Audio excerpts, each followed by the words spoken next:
Welcome back. Now you can manage the users on your account by going to User Management and clicking Users. Now this is going to be a paid feature, so we're going to upgrade our account so that we can take a look at this feature. So once we've upgraded, we can add additional free users, again depending on our plan. So what we're going to do is we're going to click Add Users, and then we're going to add those users with their email address. What we're then going to do is click the Add button. That individual will then be part of our pending users. They'll then have to check their email in order to become part of our account. That individual will then have a Zoom account invitation.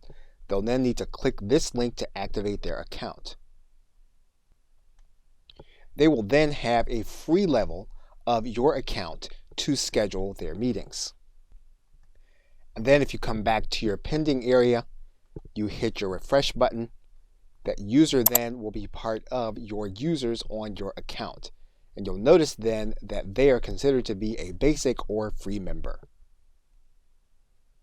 Okay, so with that, thanks, and I will see you in another video.